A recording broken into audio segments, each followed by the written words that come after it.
Okay, so today it's very exciting. I just fist bumped with Melanie Nason. Love is the theme of the day. And what better theme could we possibly hope for?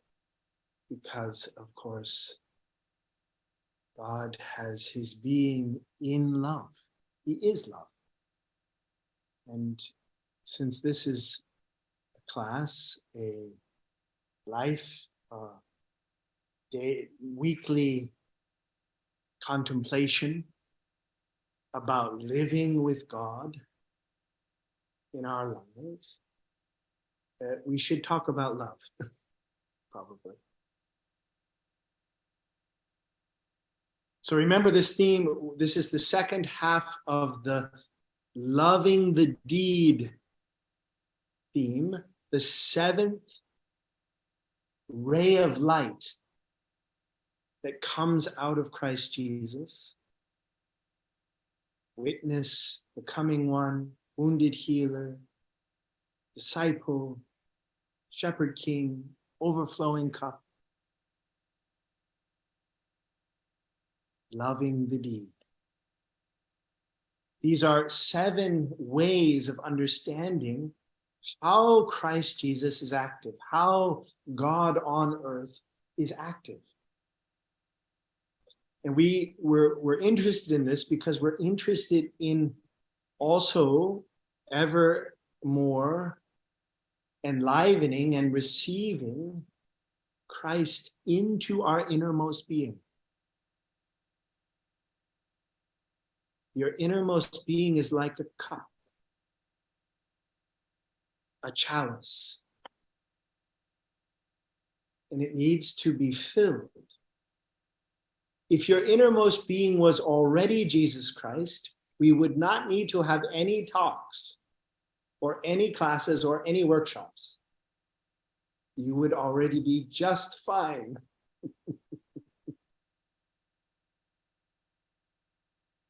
But your innermost being is not Christ Jesus.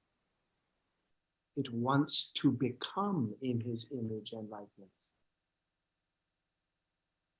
And so that's why we need to look at what rays out from Christ Jesus, because that is what's raying out from him is actually our true self.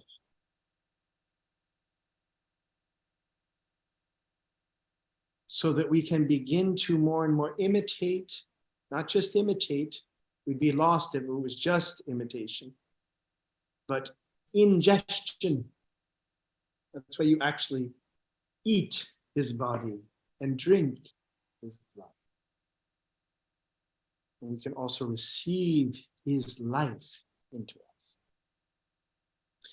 So last time we looked at aspects of this love. We looked at an interesting part of How to Know Higher Worlds, this book from Rudolf Steiner. And we saw there in the principles or the conditions for esoteric training, chapter 5. We saw in number 5 this interesting quality that says the spiritual world, the angels of Christ, are not interested in anything but an action, a deed done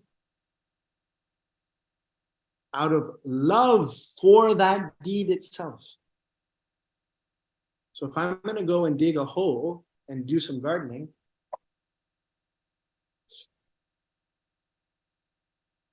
the deed is worthwhile to it's worth something to the spirit if it's done in full love for that gardening activity itself, not for any outer hopes of success.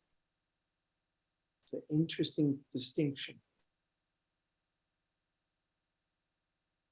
If I want to, I gave the example,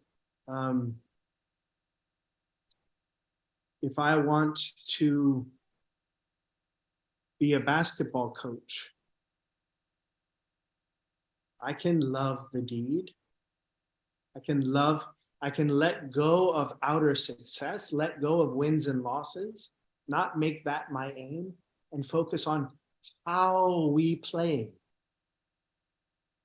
the character and moral quality of how we play.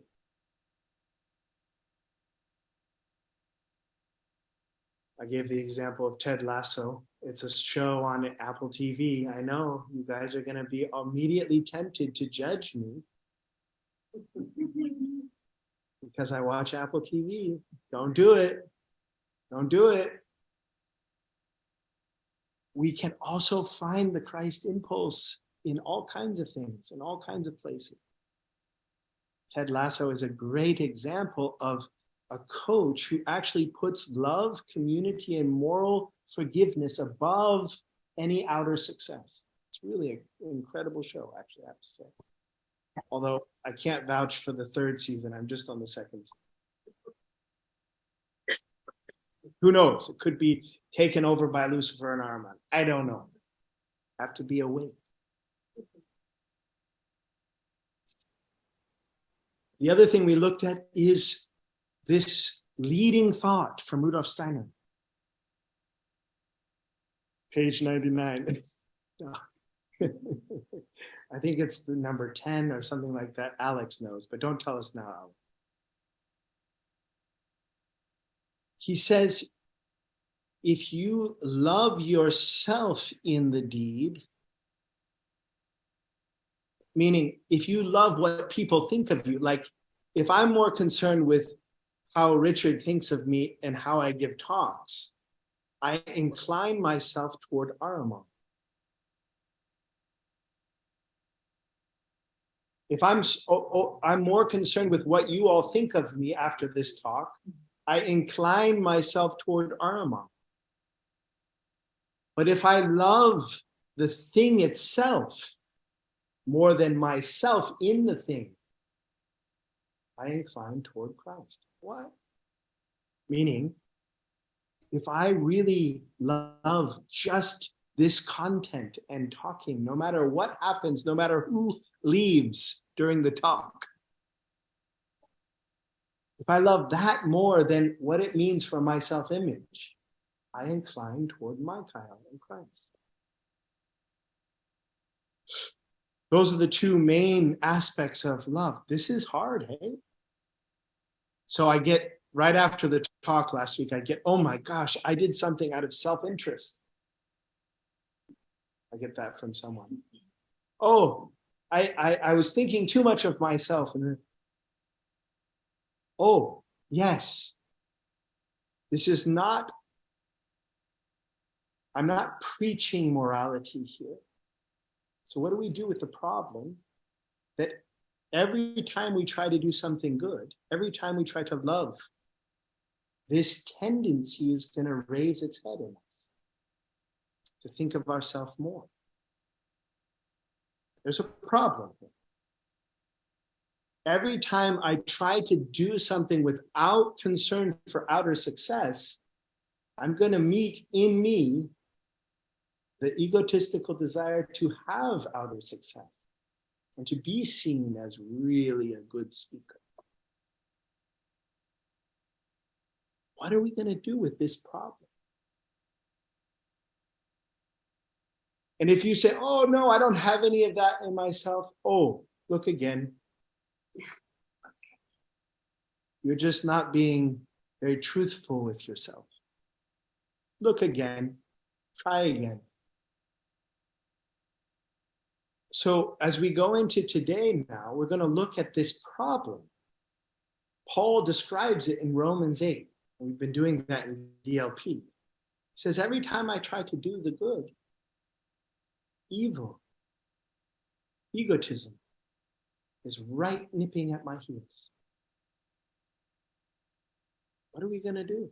How do we manage and work with this problem if you can't just be, okay, be loving. Now, be a loving person. Yes.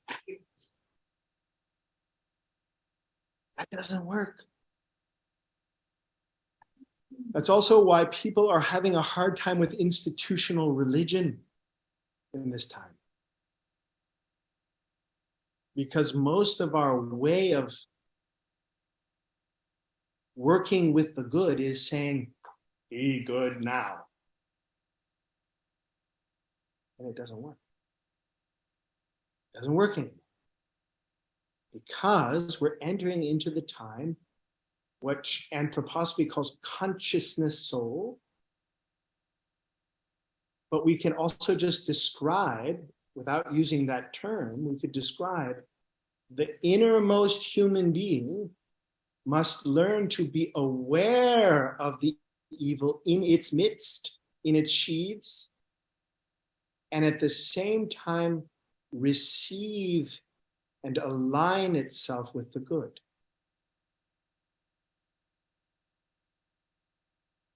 That's consciousness soul.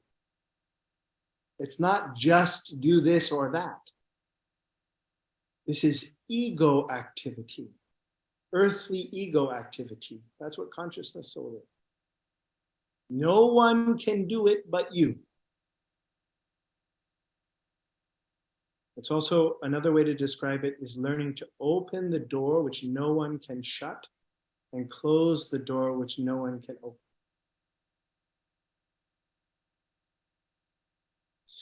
So we're going to go into the Ascension Liturgy again, just to orientate ourselves to how Christ is working with this problem. Oh, Christ is working with it too. So that we can learn from him, our true self. And we'll look at a few examples of how this working with what is below and receiving what is above to transform, transfigure. We'll bring a couple of examples and then hopefully culminate in what it means to weave the bridal garment. This is another way to describe love. That's how it's described in the book of Revelation. It becomes a garment that we are weaving in Babylon, in the fallen world. Not only that we're weaving, but we're also receiving as garment. So love is something that has to be not just done, but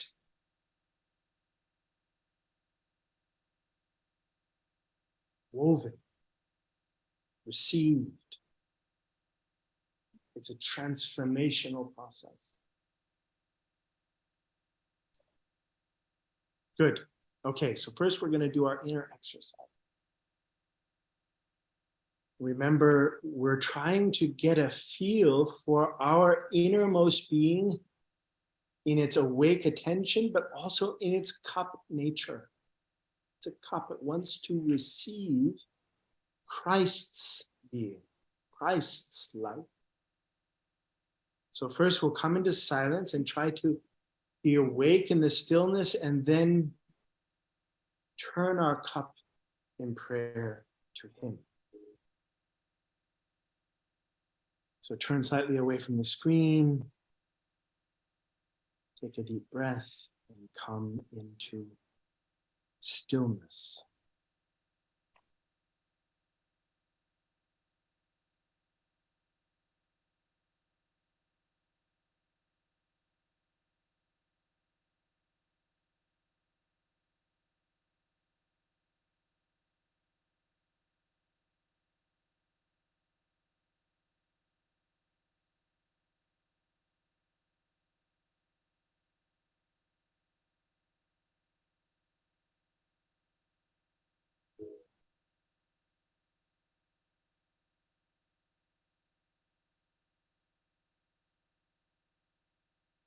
And now turn your attention, your empty cup, to him.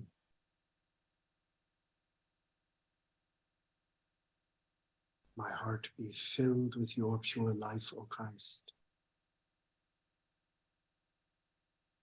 My heart be filled with your pure life, O Christ.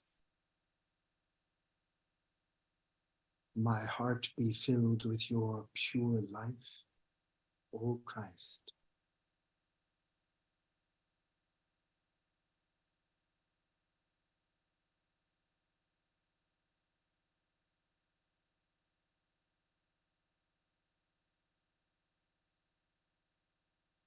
Good. Slowly come back.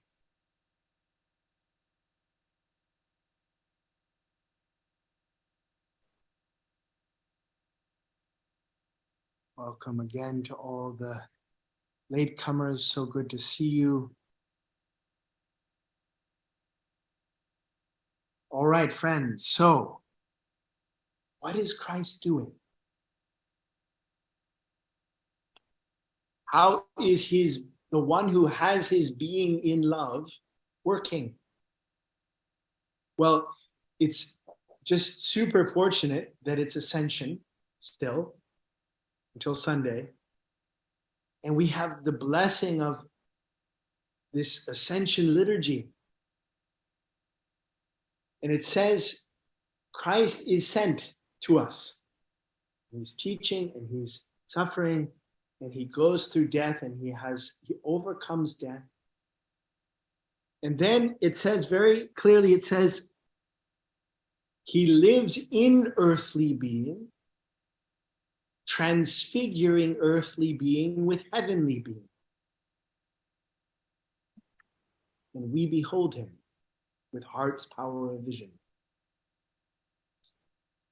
So what I want to focus on now is he is transfiguring earthly being with heavenly being.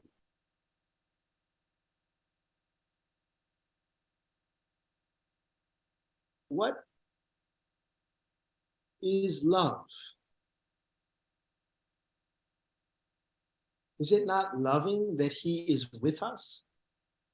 Is it not loving that he is making his home in a very broken, suffering-filled, dark reality? It's also beautiful.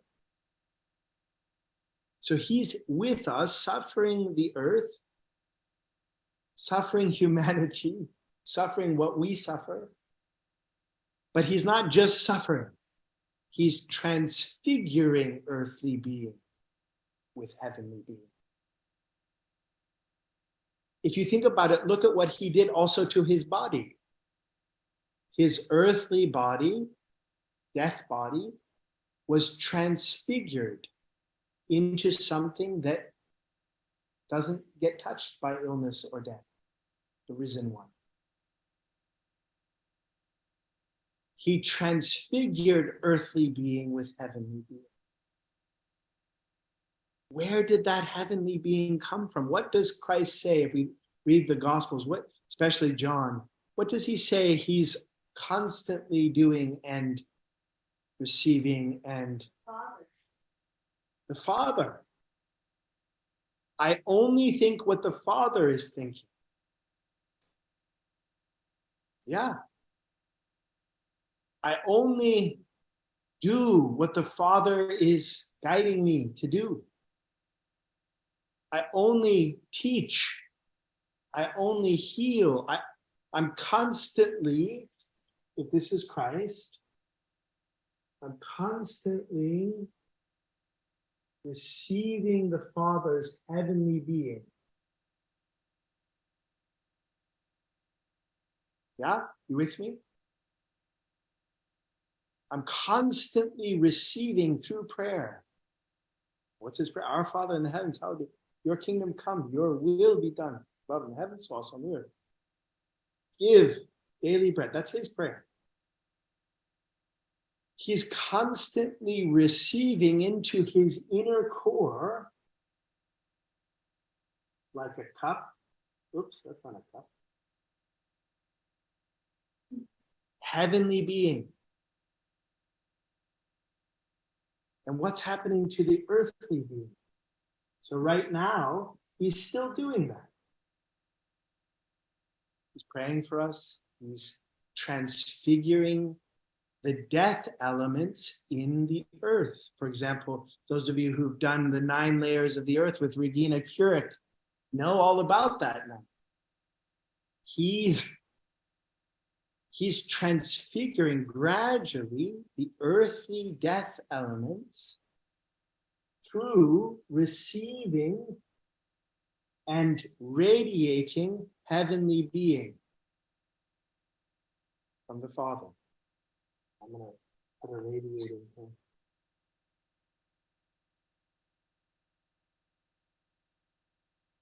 This is very important. We're teasing out an activity that we can actually imitate. So he's not, these are hard to open. If we have death elements over here, like what? All kinds of things. Egotism, evil layers of the earth, jealousy, self-seeking, all kinds of things. He's not going to those death elements and fixing them directly.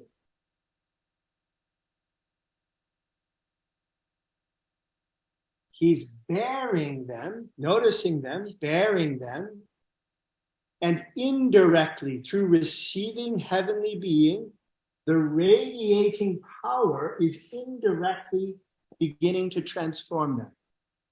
Are you with me? So often we have a tendency, if I have jealousy in my being, I'm going to go and fix it.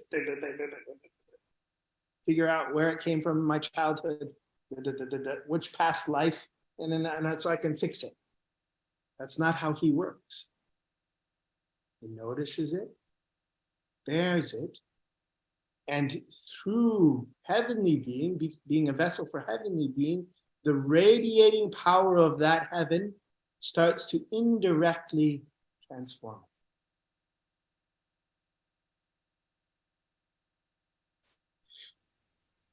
We see that, transfiguring earthly being with heavenly being. May he be with us, going on with the liturgy now, with his power in our souls, we would fulfill the consecration.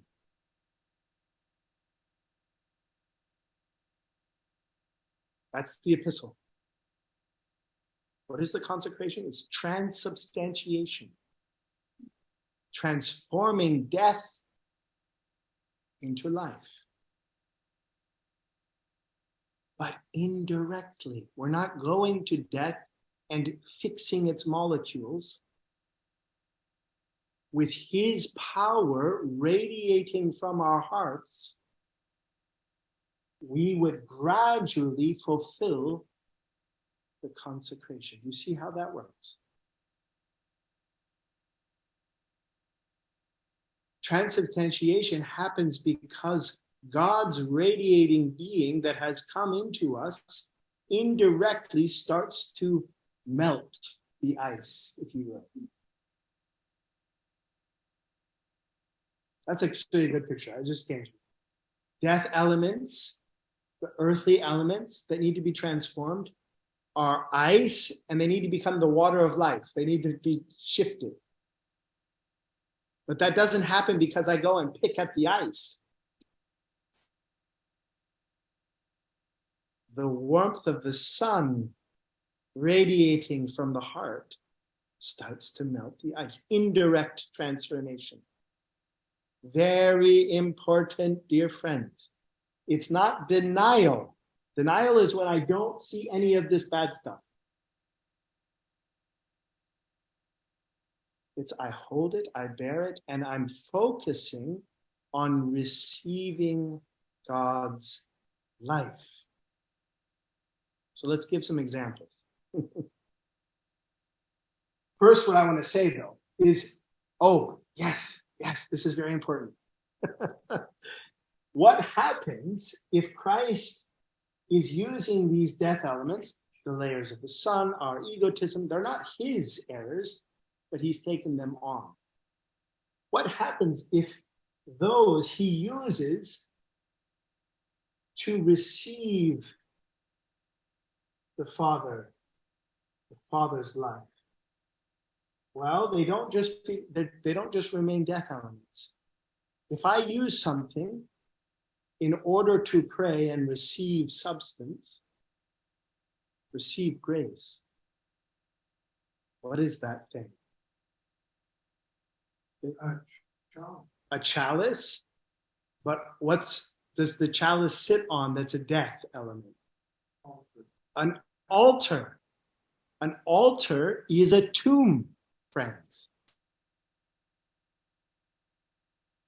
So the earth's death qualities, humanity's death qualities are Christ's altar.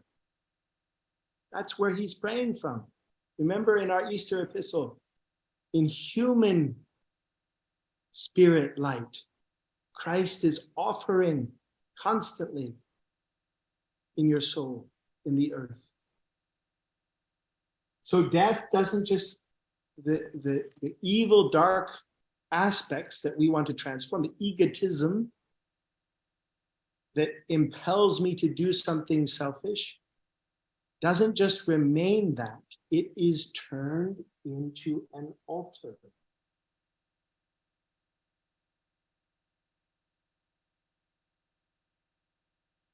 This is why we say in the Easter liturgy, the grave of the soul becomes an altar.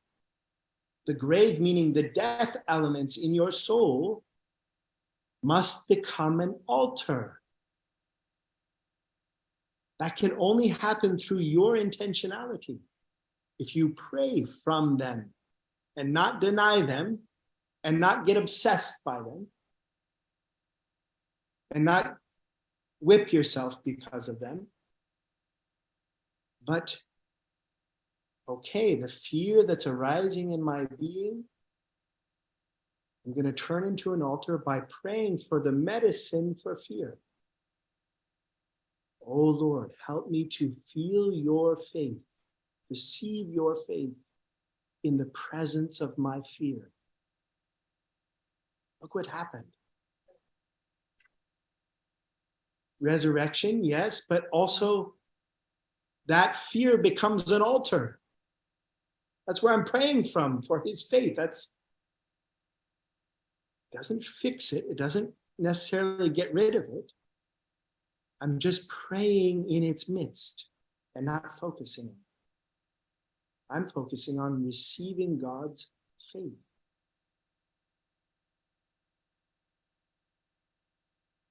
So this is very important. Christ is making death his altar. And he's constantly praying for and receiving heavenly life from the Father into the chalice of his inner being. You with me? With his power in our souls, we too would fulfill the consecration, the gradual transmutation of death elements. So this has steps. This is very, very important. This is actually the key to real, free, I-powered prayer. First step, recognize the death element.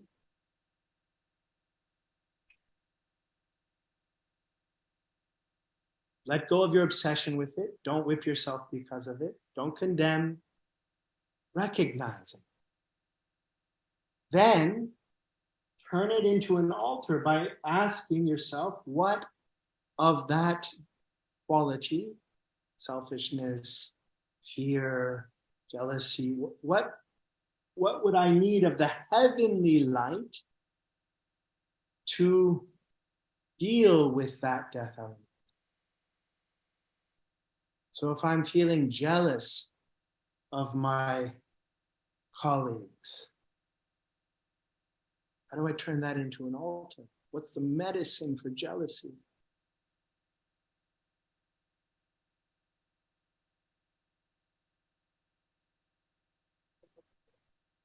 Lord, help me to love you more than myself.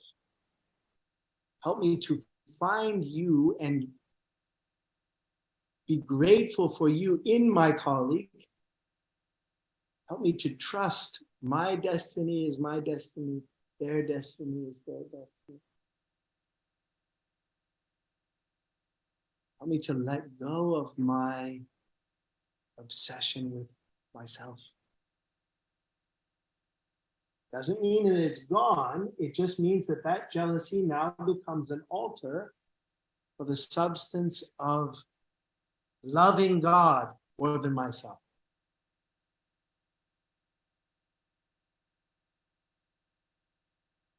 Not easy. But where does that love for God come from? It's got to be something that we receive from Christ. Christ does this with the Father. We do this with Christ. Transfiguring earthly being with heavenly being. Then the love for God in my colleague starts to maybe radiate out. Gradually, indirectly transforming the jealousy that is constantly nipping at my heels.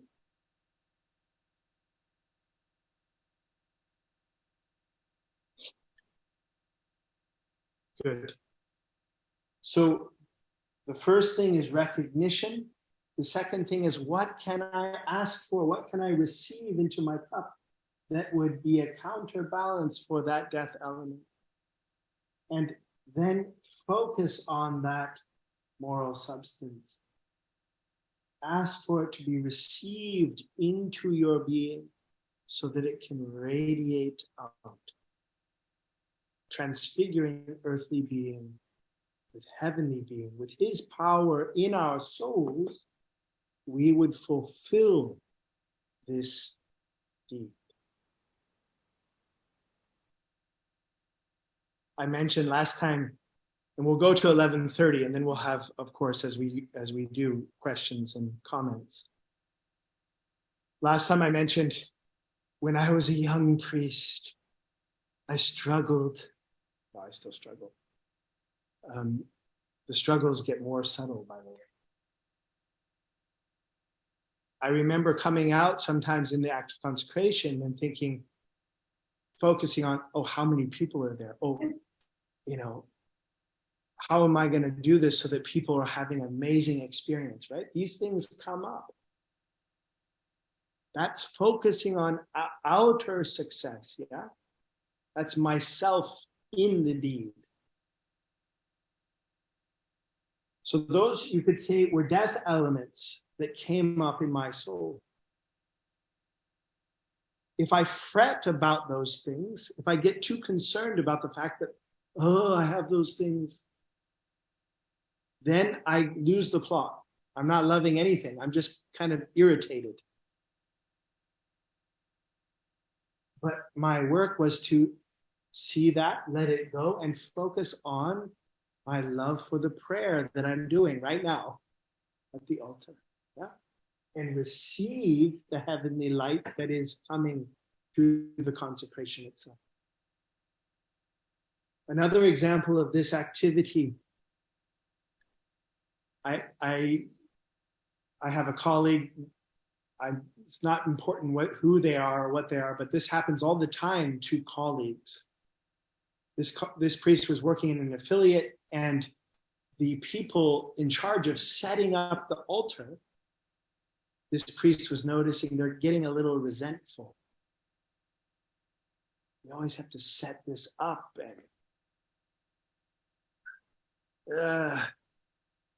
and this priest was saying, how do I deal with this?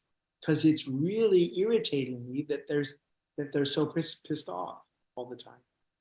They're not imbuing it with love and heartfelt. How do I deal with these people? So one way would be to go and tell them they're wrong and they have to do it this way. That's a method that you can imagine. But thankfully, this colleague received an orientation that was more aligned with Christ. Have you ever noticed that Christ never comes to you and tells you you're wrong? He doesn't do that. He's not trying to fix you. He's constantly bearing your nonsense and radiating God's heavenly light to you. And you can close your eyes to that heavenly light or say, I don't want it. But he's not going to condemn you or correct you in that way. So this beautiful colleague then decides, okay, well, I'm going to take that resentment and I'm going to bring it into me. Remember cooking the shadow? I'm going to say, oh, I've been resentful many times. I know what that's like. I'm going to take it up, bear it, and I'm going to then make extra prayers to receive the medicine for resentfulness in my being. What's the medicine for anger? Surrender, by the way. God's surrender, surrendering to God, simply put. So she started praying for, Lord, help me surrender to your will. Help me let go of my anger. But she first took up that anger. She did it in herself. And she radiated the peace of that surrender in the midst of their nonsense. Still with compassion, because she knows what that's like. And that transfigured it gradually, but indirectly.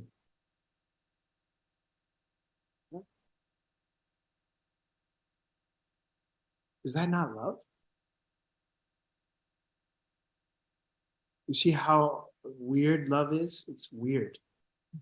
It's not usual. It's totally unusual. Christ is weird. Being a Christian is for weird people. Totally upside down. It's something we have to learn because it's not, we're so imprinted with the laws and dynamics of the worldly world. We have to totally learn a new thing if we're going to be in Christ's world, in this world. So Jonah, it would change, the people change? Gradually. Gradually, but that wasn't her interest. She would have gone for eternity with that resentment because she can bear it in his love. See that? If you start thinking this is a mechanism going to change everyone, then you get into fix-it modality. You see how subtle this is? This is consciousness soul work now. You notice we're not doing an intellectual talk right now. We're doing consciousness soul work. You have to have a different muscle turned on.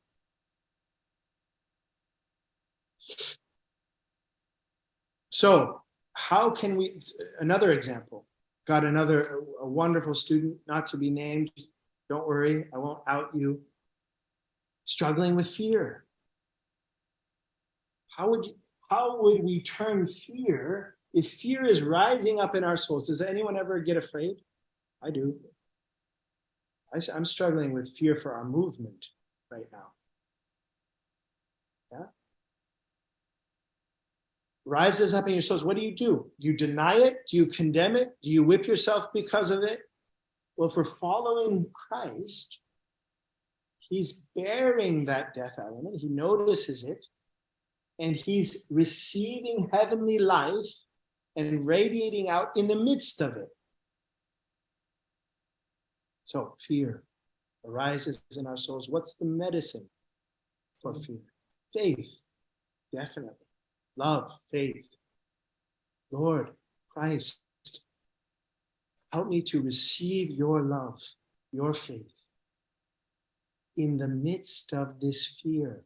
All of a sudden, then the fear becomes what? Not just an annoying weakness, an altar. An altar that I'm praying from. Remember, the altar, at the altar, is a tomb. That's where death is. Your soul can become an altar. The grave of your soul can become an altar. Good. One more example, maybe.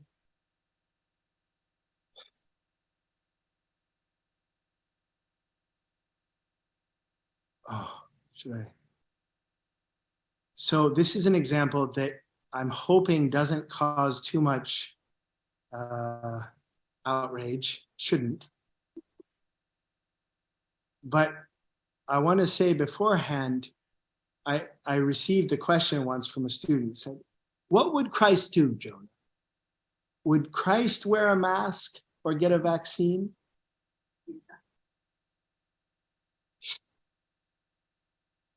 I mean, it's an interesting question. And however, this student was assuming that Christ, we're talking about Christ 2,000 years ago. Christ Jesus, 2,000 years ago. But so I pointed that out and I said, but wait a minute, Christ is here with us. And Christ suffers what we suffer. So when you wear a mask, Christ wears a mask. When you don't wear a mask, he doesn't. When you get vaccinated, he's vaccinated. When you don't, he doesn't. He suffers the consequences of not vaccinating and the consequences of vaccinating. The consequences of not wearing a mask and the consequences of, you see already what we're already starting to bring into question radicalization.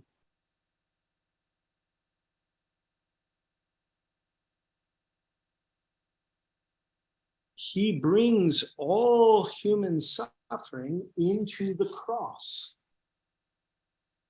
That's what he's doing.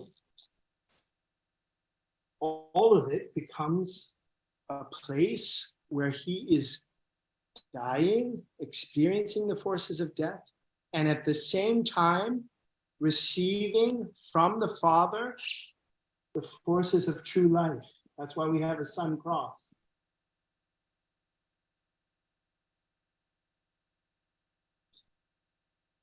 So I just want to say that. I'm not advocating, in a way, it doesn't matter which one you choose.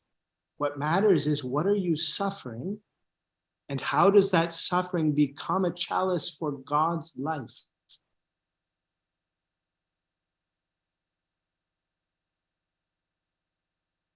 There will be sufferings on both sides. Will they become a cross from which life is shining forth?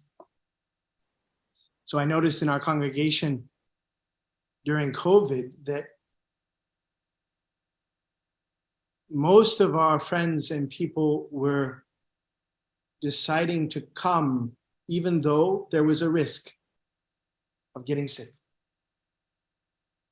And that was fine. It was also fine to stay away, but I noticed the quality of courage that many of us had, overcoming the fear of getting sick and coming to communion. That courage is a light that comes and shines in the midst of the fear. But then in our congregation, when the vaccine came out, I noticed a different thing happening. Gradually, I noticed that there was another kind of fear that was kind of from the backside entering in. And that was the fear that this vaccine would separate me from Christ, be the mark of the beast. And if I got it, my spirit would be ruined.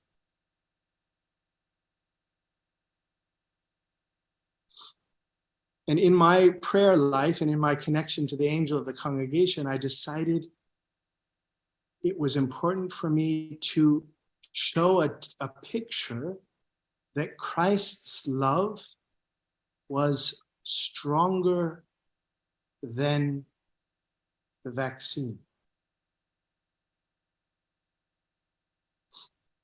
And so I decided in that spirit to receive the vaccine.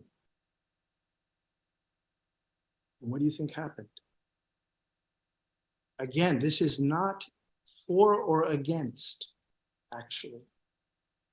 Both have sufferings.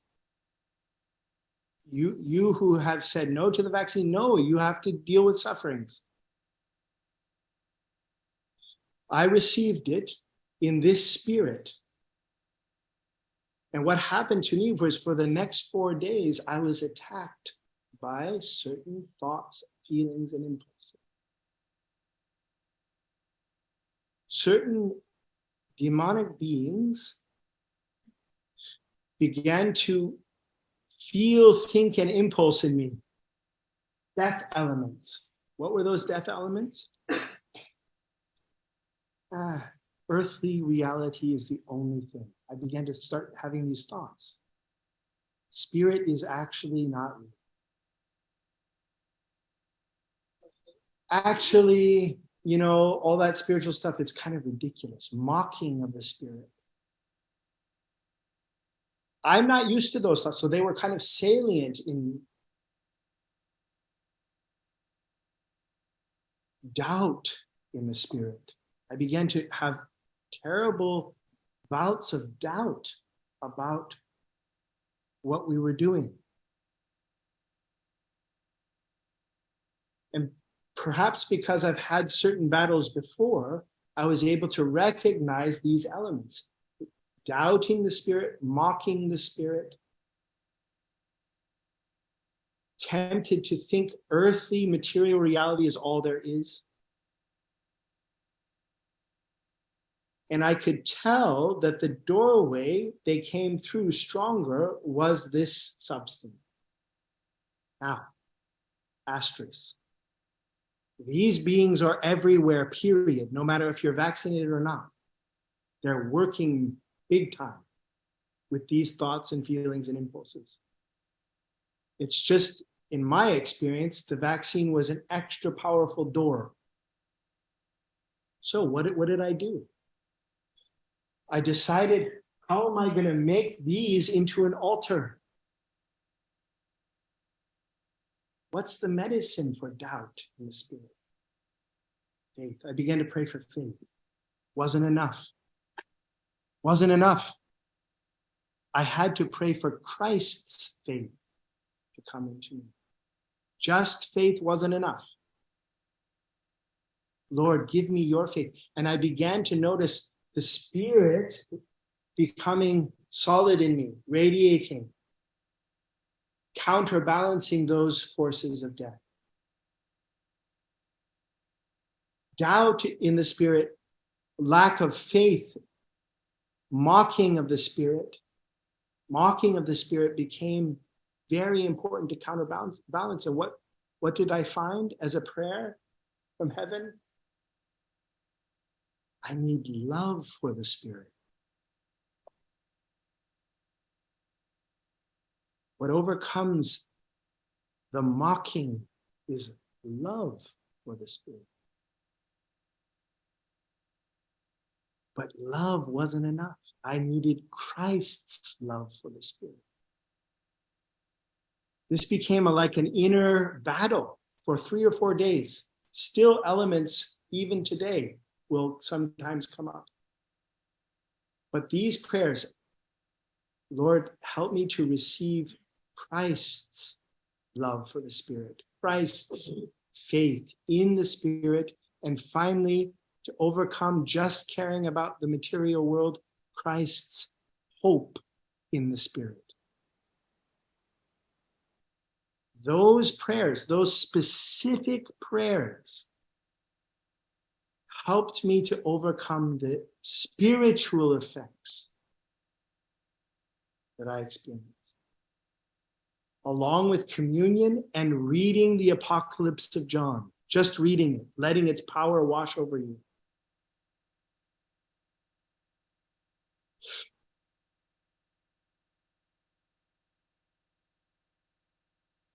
Again, I'm not advocating taking the vaccine or not taking the vaccine. What I'm advocating is join the battle. Make your death elements in your soul into an altar and receive in the challenge of your inner being the substance of God so that it can radiate. Dear friends, the battle with the vaccine was one of the most important events in my life to become more deeply Christian, more connected to God. I have way more faith now because of his faith. You see, death, resurrection. Very important. So Christ is transfiguring earthly being with heavenly being, and we want that activity to be in our souls too, so that we can fulfill the consecration. That's the Ascension Epistle. So that we can indirectly start to transform the elements of death in our being. This one who I'm describing, who is like Christ, is a child in us. We're very, very little. We're not yet strong, right? We're just newborns in this, if even. Maybe we're still an embryo. Christoph asked the question last week about the inner child. That's your true inner child. It needs to be cared for, but not in New Age ways, in true Christed ways, so that we can become strong. So finally, we have to look at the picture of that's revealed in the Revelation to John. In the Revelation to John, death elements that we are in are called the whore of Babylon, a city.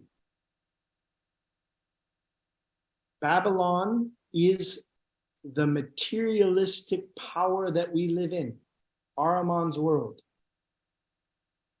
In chapter 18 and 19, it says, the deeds of love by the saints. The saints are those who feel the power of Christ within themselves. The deeds of love in Babylon. So now this is Babylon. Weave the bridal garment. The deeds of love are like threads.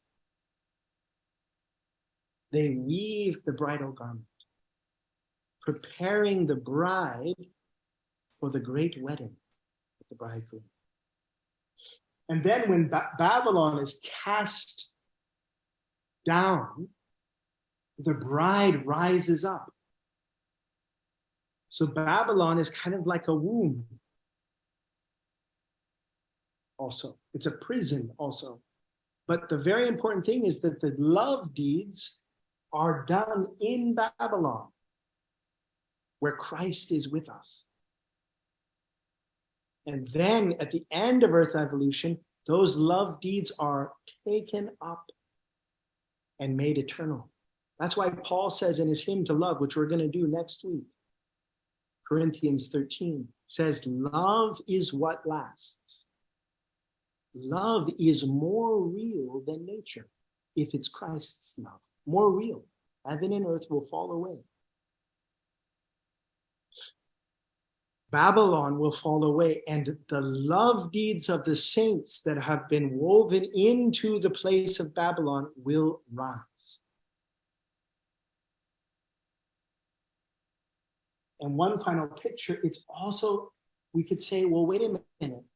I don't do love on my own. Right? If you look at the story I just told about the battle, the inner battle with the demons of death, wasn't my love that was enough. I had to receive Christ's love like a garment, like a bridal garment. It's like the Michaelmas gospel reading. The one who's cast out doesn't have a bridal garment. He didn't receive it at the door. He didn't learn to pray and receive the substance of God's being like a garment. So we're weaving threads through our deeds, but we're also at the same time receiving those threads. Just as Christ is receiving the Father's substance as his life. So important. So friends, may we learn to put on the wedding dress. May we learn to weave the wedding dress in the midst of the death realm with Christ.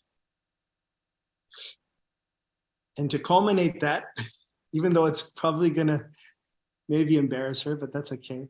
I'm going to read a very beautiful poem by Karen Ann McKenna, one of our pillar participants, called The Wedding Garment.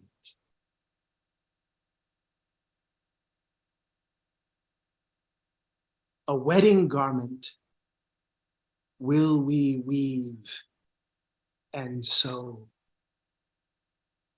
with acts of kindness, thoughts of love and peace, to wear together to the wedding feast. Golden glow above, rainbow hues below, textured too with shades translucently moving o'er, mending, darning, closing tears where you caused. Who caused unnecessary cares? It matters not who or how. Labor lightly, loving Lord, clumsily each stitch we make, interwoven with tears, agony, and pain. Yet by your seamless robe are we enfolded. The bridegroom greets us. He does not forsake our shabby, multi-mended cloak, all patched and stained. Embracing us, he turns our work to gold.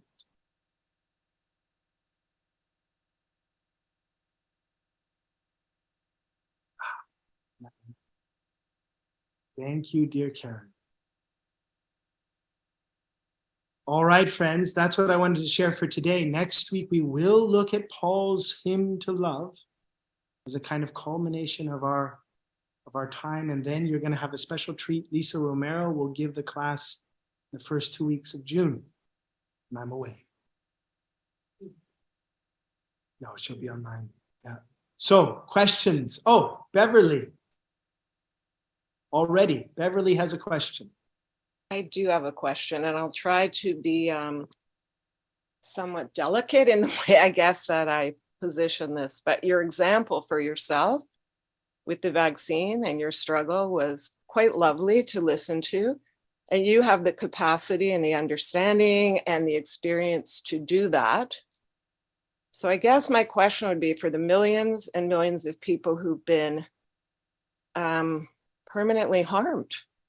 They don't have that capacity, so their lives have been impacted. And ultimately, all of humanity will be impacted because we will have, I don't want to say a burden, but we will have this shift in humanity where many, many people have health issues, or maybe who don't make it through that process to transform. So I'm not sure what the question is, but it impacts everyone, and a very minute percentage of people will be able to do what you were able to do.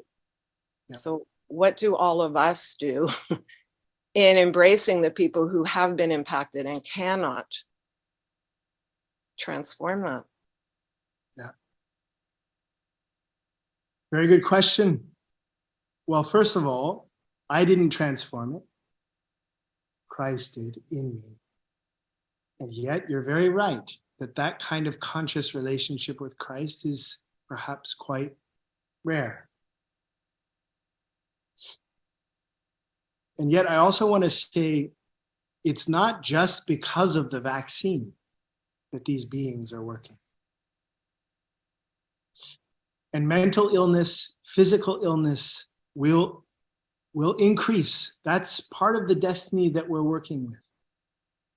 Rav Steiner even talks about that in the cycle he gave to the priests in the Apocalypse, that illness will become one of the other qualities that really ramp up more and more. But remember, every single illness can become an altar. Some of the most profound Christ experiences come through illness. So this is not something that we can be tempted to say, oh, it's because of this, and therefore it's actually, this is ordained by God for humanity to be more and more oppressed by these darknesses, so that we have the chance to turn,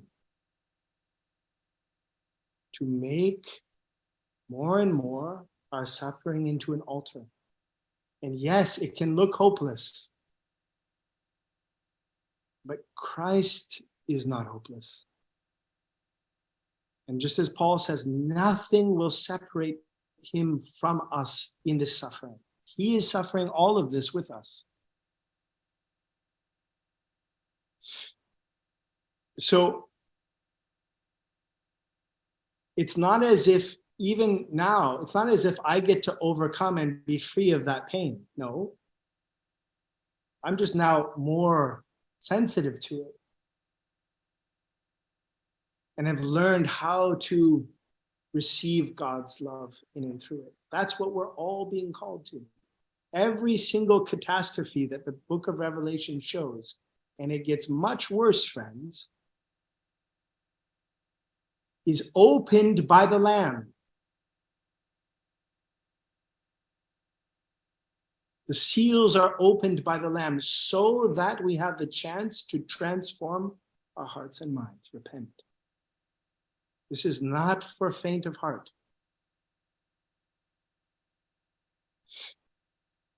So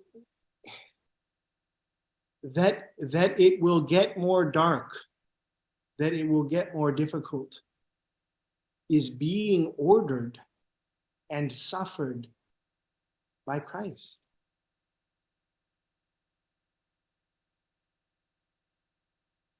Do you really believe when we say at the altar, the one who bears and orders the life of the world? How's that going for you? It's a tough one. Yeah.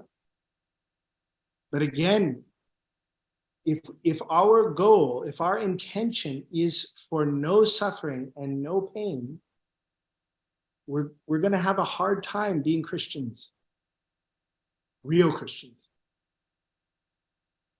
where goodness is no problems, no oppression, no pain. It's not really how it's working. Why? Because that's not what Christ is doing. He took on all the oppression, all the pain, all the sin, and yet is constantly radiating forgiveness and love to gradually, indirectly work with death.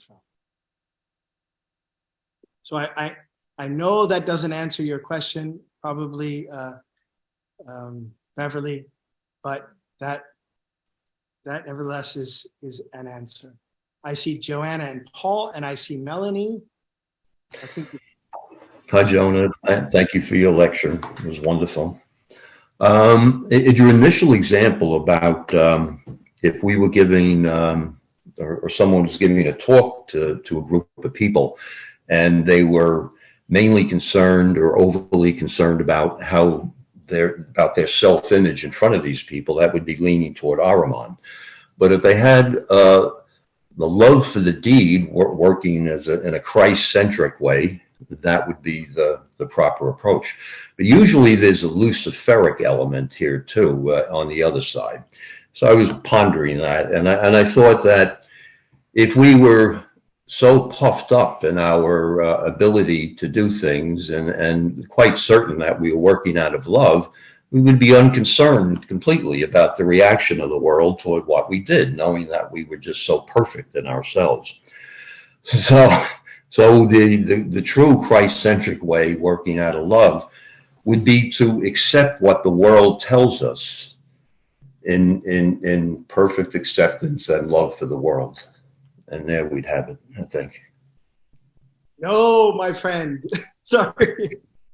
Okay, wonderful question. Is that a question? It's just a More of a statement. I was just, I've been reading the Spiritual Foundations of Morality, and it's all about balance between the two, and so I'm always looking for that.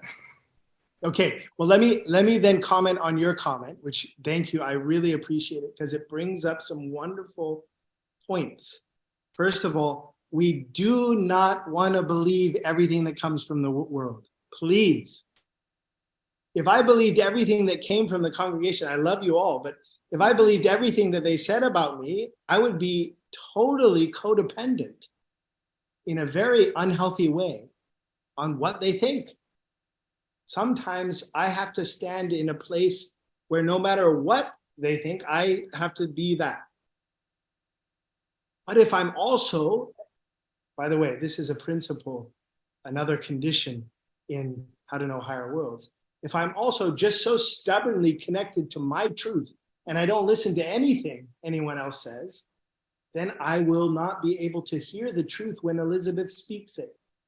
But the truth is always from God, friends. Nobody has the truth. God speaks the truth, maybe sometimes through you, maybe sometimes through me. My attention needs to be on God's truth. True.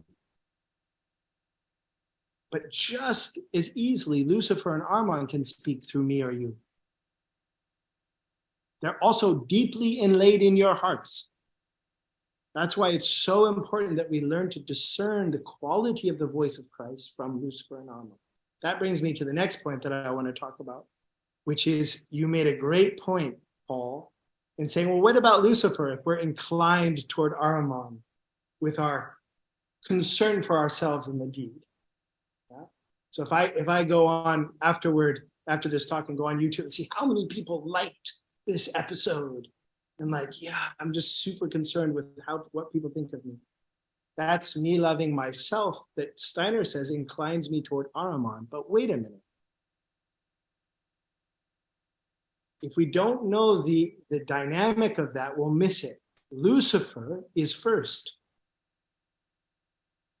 The snake is Lucifer in the Garden of Eden. That's first. Then the beast is crouching at the door in Cain's picture.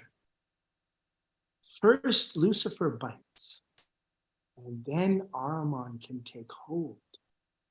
So if I'm inclining toward Ahriman, I first have to be bitten by Lucifer. What else is my own self-image, thinking I'm like the coolest guy around? That's Luciferic pride. That if I'm bitten by will inevitably lead me to be a what? Materialist. Lucifer, watch. This is actually an incredible study. Luciferic movements, spiritually Luciferic movements inevitably crumble into materialism. Look at what's happening with the power of mind. It's the most popular spirituality today. It started off actually very spiritual. It wanted to find the thoughts of God to focus on, to bring that into reality in the early 1900s. This is the New Age movement, manifesting all of that. It's so popular, The Secret. And more, it fell into manifesting means getting my life, my materialistic life, the way I want it. This is a law. Lucifer has to bite, and then you can fall, then Ahriman can take hold. So in this leading thought, he knows that, Steiner, but he just doesn't in that detail talk about it there. So if we're thinking of ourselves, if we're thinking of our egotism, which we so often do, that's the Luciferic element that inevitably leads us into Ahriman's grasp. Good. Thanks, Paul. Wonderful. Melanie, you have. Somebody else, but I'll jump Oh, was there someone else? I didn't see anyone else. Okay. Well, it's connected to Beverly's question. That's kind of, yeah, to Beverly's question. So, are the saints, you know how Christ died for all of us, he was a substitute for us. At the end of time, you know, saints die, they sacrifice themselves for the whole. Oh, You know, but there aren't many saints.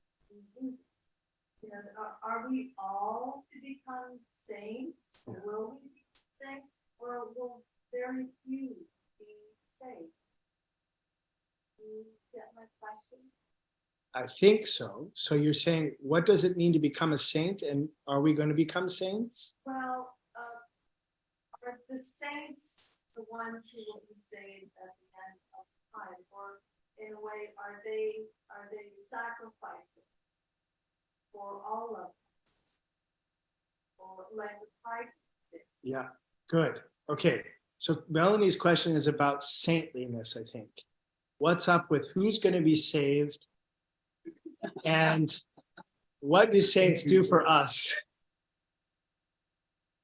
Okay, so I just want to say, Babylon in the book of Revelation is pictured as a woman. That's because it's a city.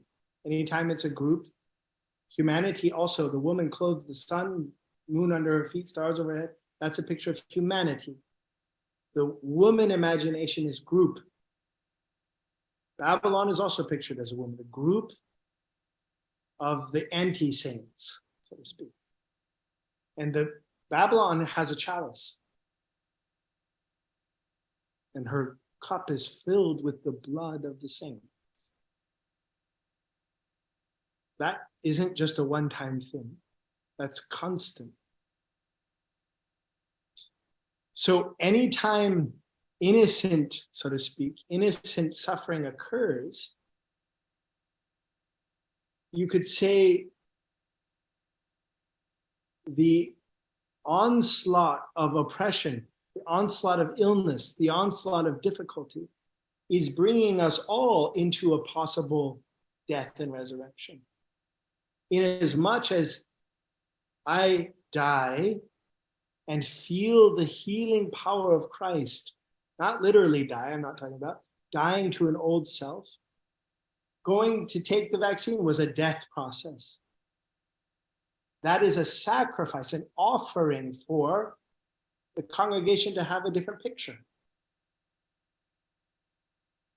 That is simultaneously flowing into Babylon's cup and radiating God's love. The saints are in Babylon, constantly working, weaving the garment. And you all have a saint in you, inasmuch as you feel and know his healing power in the midst of the deathing, new term, deathing that you are doing. Martyrdom, actually dying, like some of these famous saints, that's the pinnacle of that activity. But it doesn't mean that you're just a martyr only if you do that. Learning to die and become new through the blows of destiny that Christ is bringing you is also offering. It's also sacrifice. That's how you become or enliven the little saint in you. The saint is just Christ in you. And that's a baby. That's a seed that maybe can become a tree. Depends on what you do with it. Depends on how you water it with his substance. Yeah. So this is very, very important. The saints are not just special people that are over there. They are also. We're meant to feel their sheltering power ray forth to us so that we too can learn die and become new. Friends, have you ever read any biographies of a saint? Do you know they are the ones that say, I am the biggest sinner in all the world? Why is that? Because they're under no illusions about all the death elements that are in their sheaths. They're so familiar with this activity of needing grace to counterbalance the sin in their sheaths. They're so deeply familiar with it. They know, I'm way bigger sinner than you. I must be a sinner. That's a danger too, right? So you can see that quality is, in as much as I'm able to take up and bear the sufferings, not just to be, so that I can turn them into an altar in order to constantly pray and receive God's love. That's priest. That's what priest is. And you're destined to become a priest and a king. But that inner child in you right now, that inner child priest, that inner child saint, is just a baby. May it grow. Good question. I don't know, is that helpful? Beautiful. Oh, beautiful. Okay, good. All right, any other questions, thoughts? Catherine, and then Richard. Sorry, hello. Catherine. I love this garment weaving theme. And I hear your lectures with such feeling. Like I want to put it down into my soul where I will continue to reflect, and then the connections can be made as I take it in. Because these things come to me from different aspects on this theme, or it might be another theme. And so I just wanted to clarify for myself today, and if it helps for anybody else, but weaving the action and the feeling of weaving the garment is perhaps through three ways: through praying for one another, through acts of kindness or service, and then the things that you do within yourself, like changing your thoughts around. And it's not only what you do, but also the way you do it, and with what feeling you bring, and how you change your feeling about that. And so those three aspects, because I want to weave this garment like from the time I wake up until the time I go to bed. So I want to know that, okay, what is this practically speaking? Practically speaking, great. And I love your three elements. They're very good. It brings, I don't want to interrupt. Are you done? Or do you, I'm done. Okay. Yeah. Well, it brings up into my heart and mind, when I was a young priest, still am very young. Thank you for helping me notice my Lucifer in 2010, when I was a priest in Spring Valley. I started a congregation, an affiliate in Atlanta and in Alabama. That's where I also first met some of our participants. And one of the things we used to do in Atlanta, a couple of times, 3 times, we would go to soup kitchens. Yeah? And we would serve soup to the homeless. So how does that love indeed work with this picture? If I go and I focus on the poverty and the hunger and say, I'm going to fix that poverty and hunger with the soup, then I'm obsessed with the death realm. This is the problem with do-gooders. I'm going to call them do-gooders. Is they focus on fixing the world. Not what Christ is doing. What? So what do you say? What are you saying, Joe? I get this. What do you say? You just sit in your room and you pray all the time? No, I just told you I'm going to a soup kitchen. It's how I go to the soup kitchen. I walk. No, I drove. Okay. So I'm going there not to solve poverty. I'm going there not to solve the suffering of these poor people. Even when I speak that, it feels a little patriarchal, patronistic. But we have that.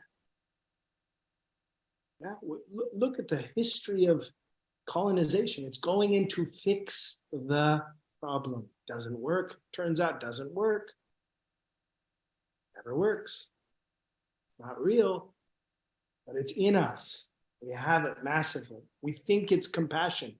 It's not, friends. It's not compassion. Compassion means suffering with. So I notice the suffering. I go not focused on fixing the suffering. I go, Lord, help me love. Help me love in the midst of the poverty. Help me love you in the homeless person. That seems maybe, oh, well, you don't care about getting them a house? No, if they get a house and that, but it has to do with this word from Christ. You will always have the poor.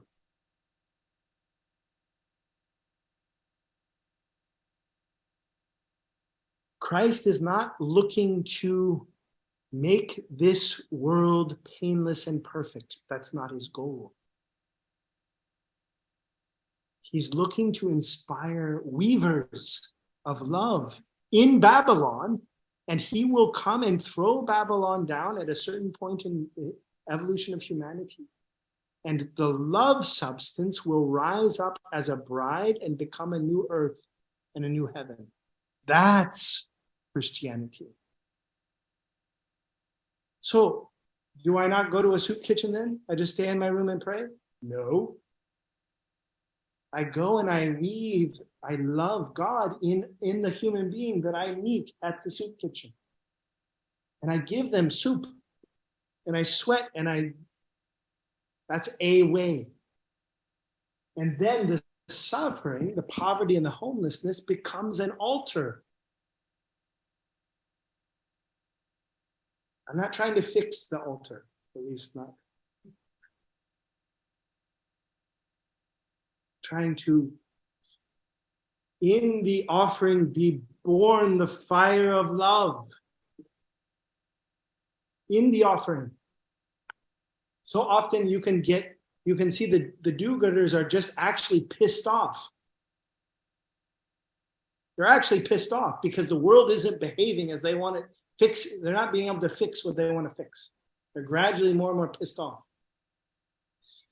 That's not weaving the garment. So, in the action, can our action, how we do it, be a prayer? It's not focused on fixing, but focused on loving and bearing the death, suffering with. Remember the priest, the Jesuit priest in the gang world in LA, Greg Boyle? He learned that. He tried to come in and fix gang violence, and it was like a miserable failure. And he discovered, I have to just live and love with Christ's love in their midst. Suffer with them. So if this transfiguring earthly being into heavenly being is done rightly, no matter if I'm in my room praying, at the altar praying, or out in the world at a soup kitchen, or at Longo's, it's the same dynamic.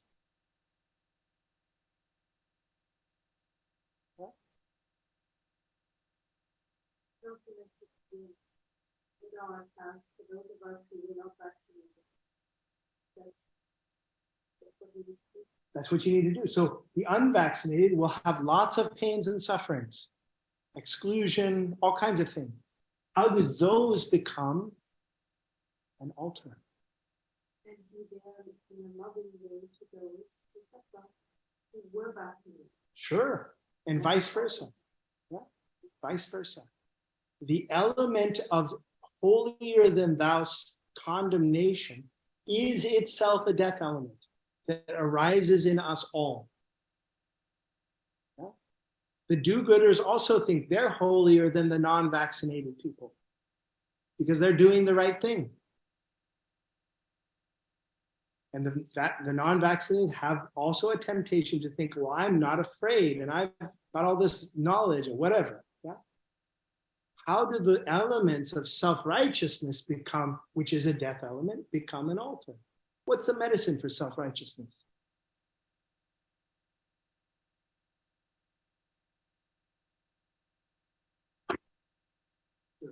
Is there a medicine? There's no cure. We're all doomed. Humility. Humility. But there's fake humility. Christ, Lord, help me to receive your humility and compassion so that in the presence of my self-righteousness, both sides can pray that. Yeah. We are battling the spirits of darkness that want to divide on the grounds of self-righteousness. 100% everywhere, in everyone. It's totally an illusion that you're on the right team. 100%.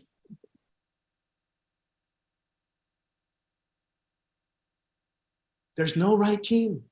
There's just Christ's cloak and those who are not wanting that cloak. That's the Michaelic race. You see, there is a true divide. Those who are joining Michael's work of going to Golgotha, learning a higher understanding and realization of Golgotha, death and resurrection, and those who say, no, I don't want Golgotha. Because they don't understand it. Otherwise they would want it. Well, we don't understand it, yeah? This is the point.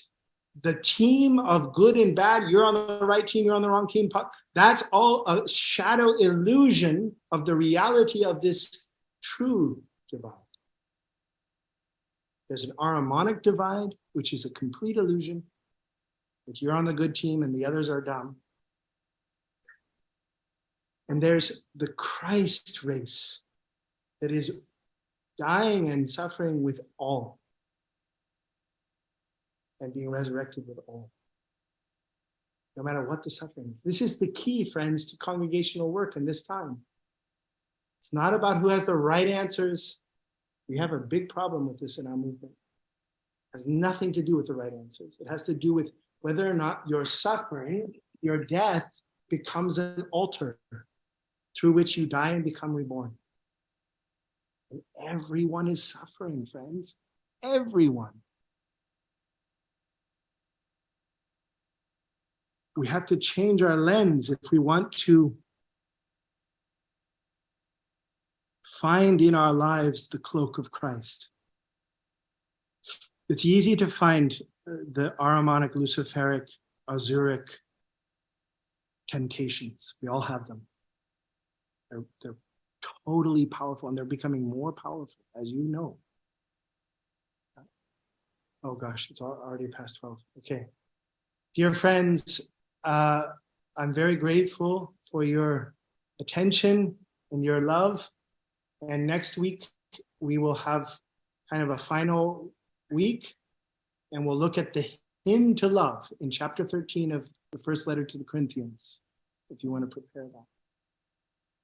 Blessings on your week. See you soon.